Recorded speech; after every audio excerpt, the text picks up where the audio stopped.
है guys, CBSE press के educational video में आप सभी का स्वागत है। तो गाइस, मैं आपको इससे पहले basics of matrices, multiplication, addition, ये सारी चीज़ें आपको सिखा चुका हूँ, है ना। तो अब आपको मैं पढ़ाऊँगा ट्रांसपोज ऑफ मैट्रिक्स। तो लेट्स बिगिन।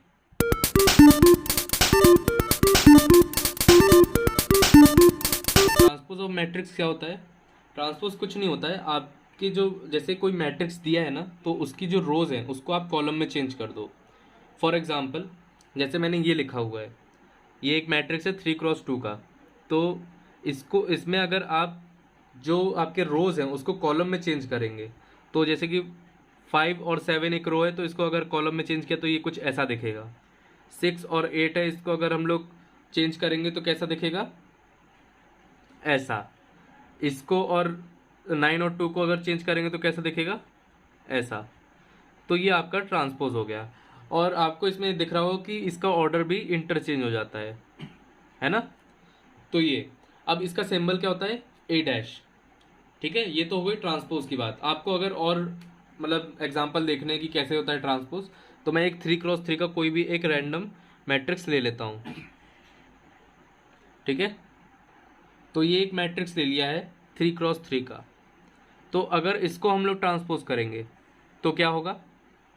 तो 102, तो ये एक रो में है, इसको एक कॉलम में लिख लो 102। उसके बाद ये इसको भी एक कॉलम में लिख लो, फिर ये इसको भी कॉलम में लिख लो। ठीक है,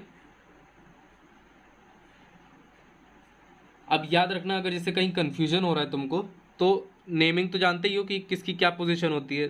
तो नेमिंग में आप A11 जैसे लिखा है तो उसको A11 में ही चेंज कर देना। मतलब जैसे इधर पे रो है तो इधर पे कॉलम की जगह लिख देना। जैसे A12 है, ठीक है, फॉर एग्जांपल A12 है, जैसे ये 0 था यहाँ पे, तो इसको कहाँ पे लिखना पड़ेगा हमको? A21 में, जब हम लोग इसका ट्रांसपोज करते हैं। ऐसे अगर आपके पास A32 है तो उसको कहाँ लिखना पड़ेगा? A23 पे। ठीक है, इस तरह से अगर आप कहीं पे कंफ्यूज हो रहे हैं तो उस कंफ्यूजन को दूर करने के लिए आप ये मेथड यूज़ कर सकते हैं। ठीक है, अब प्रॉपर्टीज़ कुछ होती हैं ट्रांसपोज की, तो वो देख लेते हैं हम लोग। वैसे सिंबल आपको मैं बता चुका हूँ, ए डैश ऐसा होता है या ए डैश हो जाता है ऐसा। ठीक है, तो ये आपकी कुछ सिंबल्स हो गए। अब प्रॉपर्टीज़,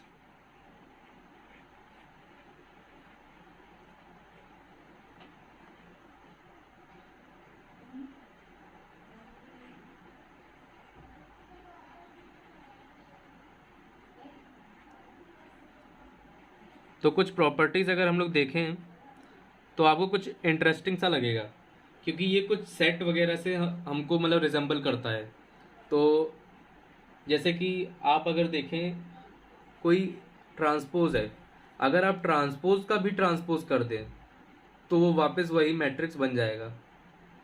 अब अगर आपको इसमें कोई कन्फ्यूजन है तो आप ये इसका ट्रांसपोज है, ये इसका ट्रांसपोज है, तो इसको अगर आप फिर से ट्रांसपोज करेंगे तो आपको वापस यही मिलने वाला है। ठीक है, करना क्या है, बस जो रोज है उनको कॉलम में चेंज कर देना है। ठीक है, तो पहला तो ये प्रॉपर्टी हो गई। ठीक है, दूसरी, ये सब आपका एनसीईआरटी बेस्ड है। ठीक है, आपको ये सब एनसीईआरटी में भी मिल जाएगा। तो अगर कोई स्केलर क्वांटिटी है उसको मल्टीप्लाई करके हम लोगों ने ट्रांसपोज उसका कर दिया, तो ये किसके इक्वल हो जाएगा? पहले आप ट्रांसपोज कर लो, उसके बाद मल्टीप्लाई कर लेना। ठीक है, उसके बराबर हो जाएगा। अब थर्ड कौन सी प्रॉपर्टी है? थर्ड प्रॉपर्टी है, अगर दो मैट्रिक्स को आप ऐड कर रहे हो और उसके बाद ट्रांसपोज कर रहे हो, तो वो किसके इक्वल होगा? पहले आप ट्रांसपोज कर लो और उसके बाद आप लोग ऐड कर लेना। ठीक है, अब फोर्थ कौन सी प्रॉपर्टी है? फोर्थ प्रॉपर्टी हम लोगों की ए और बी है। मतलब दो मैट्रिसेस को आपने मल्टीप्लाई किया और उसके बाद आपने उसका ट्रांसपोज दिया, तो क्या आएगा आंसर? हाँ, ए डैश एंड बी डैश, यही आ रहा है ना? गलत आ रहा है, ये नहीं आएगा आपका बी डैश इंटू ए डैश। बच्चे ये बहुत बड़ी गलती करते हैं कि ए डैश और बी डैश लिख देते हैं। ठीक है, तो ये नहीं करना, ये मैंने जानबूझ के इसीलिए बोला ताकि आप लोगों को ये पता चल सके कि ए डैश बी डैश नहीं, बी डैश ए डैश होता है मल्टीप्लिकेशन के केस में। ठीक है, तो आप इसके बाद एग्जाम्पल लगा लेना, तो इससे आपको और क्लियरिटी मिल जाएगी। ठीक है, एग्जाम्पल 20 और 21 लगा लेना। अब हम लोग आते हैं एक और इम्पॉर्टेंट टॉपिक पे, जो कि काफ़ी इम्पॉर्टेंट है, क्योंकि इस पे बेस्ड काफ़ी क्वेश्चन मैंने देखे हैं प्रीवियस ईयर में। तो सिमेट्रिक एंड स्क्यू सिमेट्रिक, आपको पता होगा इसके बारे में। तो हम लोग सिमेट्रिक एंड स्क्यू सिमेट्रिक पढ़ते हैं अब। ठीक है, तो सबसे पहले सिमेट्रिक से आपको पता चल रहा है कि सिमेट्री होनी चाहिए उसमें, है ना। तो सबसे पहले इसकी अगर आप बुकिश लैंग्वेज में देखें, तो अगर आप किसी भी मैट्रिक्स का ट्रांसपोज करते हैं, तो अगर वो उसी के बराबर आ जाए वापस से, मतलब वही मैट्रिक्स आ जाए, तो वो सिमेट्रिक मैट्रिक्स कहलाती है। फॉर एग्जाम्पल अगर हम लोग देखें, कोई भी एक रैंडम एग्जाम्पल ले लेते हैं।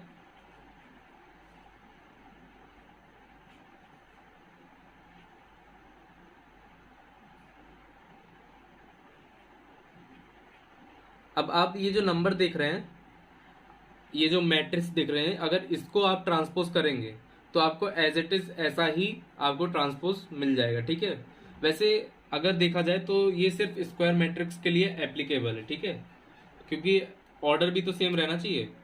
ठीक है, तो ये हो गया आपका क्या, ये हो गया सिमेट्रिक। अब आगे हम लोग फर्दर मूव करते हैं। अब आता है स्क्यू सिमेट्रिक। अब स्क्यू सिमेट्रिक देखो, थोड़ा सा आपको मैं बता दूं, स्क्यू सिमेट्रिक थोड़ा सा अलग होता है सिमेट्रिक से। और ये अलग कहाँ होता है, अगर आप किसी भी डिटरमिनेंट का ट्रांसपोज लेते हैं, डिटरमिनेंट कह रहा हूँ, मैट्रिक्स का ट्रांसपोज लेते हैं, तो वो किसके इक्वल होना चाहिए, -a के। ये पता चल रहा है, -a के इक्वल होना चाहिए। ठीक है, तो अगर इसका एग्जाम्पल देखें, तो ये हम लोगों के सामने एक एग्जाम्पल लिखा हुआ है। अच्छा, आप एक बात गौर कर रहे हैं, अगर आप इसमें गौर करें तो इसका जो डायगोनल वाले एलिमेंट है स्क्यू सिमेट्रिक के केस में, वो सारे जीरो होते हैं। ठीक है, ऐसा क्यों, क्योंकि अगर आप ट्रांसपोज करके उसमें अगर आप नेगेटिव लाना चाहते हैं, तो जीरो पे नेगेटिव का कोई असर नहीं होता है ना। तो इसलिए इधर पे जीरो आना इज नेसेसरी। अगर आप इसको ट्रांसपोज करते हैं, जैसे ट्रांसपोज हमने किया, लेट सपोज 0 -2 -3 2 3 5 0 -5 0, तो ये आपका आ गया a'। ठीक है, अब माइनस से कितना होगा, -a, इधर ही से हम लोग -a निकालते हैं, तो ये हो जाएगा 0 -2 -3 2 3 5 0 0 -5। तो आप देख रहे होंगे कि ये दोनों तो इक्वल है ना, तो इसलिए बोल रहा है। अच्छा, इसमें जीरो इसलिए लगा हुआ है क्योंकि माइनस का जीरो पे इफेक्ट नहीं पड़ेगा, और ये ट्रांसपोज होने के बाद इस पे कोई इफेक्ट नहीं आने वाला है। तो ये हो गया आपका स्क्यू सिमेट्रिक। ठीक है, अच्छा अब आगे मूव करते हैं हम लोग।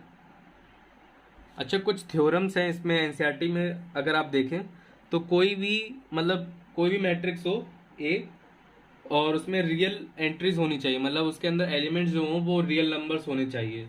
तो जो a+a' है, मतलब अगर कोई एक मैट्रिक्स है ए आपके, लेट सपोज ए है, और अगर आपने उसका ट्रांसपोज किया और उसको ऐड कर दिया उसी नंबर से, तो ये कौन सा मैट्रिक्स बनाएगा, ये आपका बना देगा सिमेट्रिक। ठीक है, और अगर अगर a-a' होता है, तो ये कौन सा बना देगा, स्क्यू सिमेट्रिक।